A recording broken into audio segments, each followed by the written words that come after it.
के द्वारा press conference की जा रही है उसका।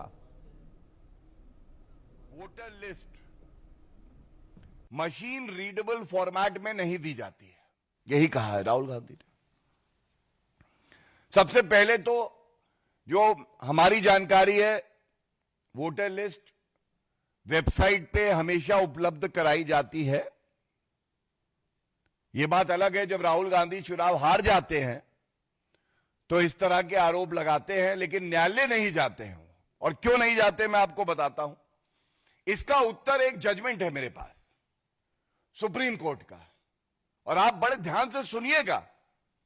यह बात है 2018 12 अक्टूबर का जजमेंट, और ध्यान दीजिए कौन गया था सर्वोच्च न्यायालय। कमलनाथ जी गए, और इसी जो भी कहूंगा इसी आदेश से सर्वोच्च न्यायालय के पहली लाइन क्या कहता है ये, the petitioner who is the president of the Madhya Pradesh Congress committee, और ये रिलीफ मांग रहे हैं। मध्य प्रदेश कांग्रेस कमेटी के अध्यक्ष कमलनाथ सर्वोच्च न्यायालय जाते हैं और कहते हैं जो मतदाताओं की सूची है ये हमें as per rules text format में दीजिए, टेक्स्ट फॉर्मेट में दीजिए। सर्वोच्च न्यायालय क्या कहता है यह बड़ा अहम है। सबसे पहले निर्वाचन आयोग की विश्वसनीयता। एक तरफ झूठे, मक्कार, ओछी, घटिया राजनीति करने वाले राहुल गांधी नेता प्रतिपक्ष, जिनके शब्दों में इतना वजन नहीं है कि उस पर कोई टिप्पणी करी जाए, और एक तरफ हमारे देश का सर्वोच्च न्यायालय ये कहते हैं निर्वाचन आयोग किसी पार्टी की बी टीम है। और मैं पढ़ता हूं एक पंक्ति इस आदेश से सर्वोच्च न्यायालय क्या कहता है। There is no doubt about the bona fides of election commission of India. It is a matter of record that in the last 25-30 years, Election Commission of India has built up the reputation of an impartial body which tries to hold fair elections. It is a constitutional authority and has been discharging its functions quite satisfactorily.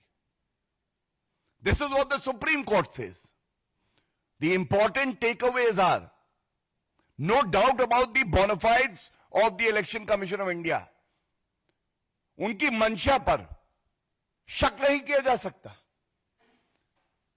25-30 साल से निर्वाचन आयोग निष्पक्ष संस्था के तौर पे कार्य कर रहा है,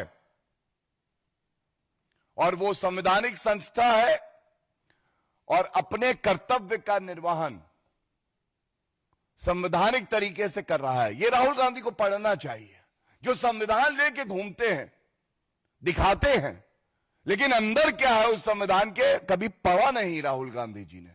दिक्कत यह है सारी। इसके बाद जिस मुद्दे पे पहला आरोप लगा है मैं वो पढ़ देता हूं। सर्वोच्च न्यायालय ने क्या तय किया।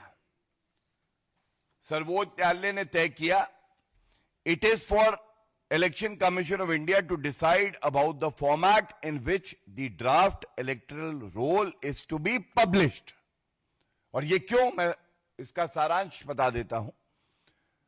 जब इलेक्टोरल रोल, जो हम जानते हैं कि कई लाख पन्नों पे चला जाता है, तो उसकी पीडीएफ कॉपी इमेज में ये दे दी जाती है। इनका कहना था कि वो सर्चेबल हो टेक्स्ट फॉर्मेट में। तो सर्वोच्च न्यायालय ने ये पाया एज पर द रूल्स, जो भी रेलेवेंट रूल्स हैं, कि कोई आवश्यकता नहीं है। ये जो आप आरोप लगाते हैं और आपकी जो याचिका में प्रेयर है निराधार है। इलेक्शन कमीशन ऑफ इंडिया कानून का पालन कर रहा है, बिल्कुल स्पष्टता से कहा। और इसके बाद एक और लाइन मैं पढ़ दूं We are therefore of the opinion that the format in which the draft electoral roll is supplied to the petitioner fulfills the requirement contained in the election manual. जिस तरीके से निर्वाचन आयोग इलेक्टोरल रोल को उपलब्ध करा रहा है सभी पार्टियों को, वो कानून संगत है, संविधान संगत है. इट मे बी एडेड, और ये बहुत अहम है, अगर कांग्रेस पार्टी जो कि चुनाव हारती है क्योंकि विश्वसनीयता नहीं है और उनको लगता है कि उनको इलेक्टोरल रोल को बदलना है, तो सर्वोच्च न्यायालय ने भी कहा, और इसको मैं आपके समक्ष रखूंगा, सर्वोच्च न्यायालय ने कहा it may be added that if the petitioner so wants he can always convert it into searchable mode, which of course would require him to put his own efforts. चलिए अब खबरों में आगे बढ़ेंगे. इस बीच बड़ी खबर सामने आ रही है, जहां ऑपरेशन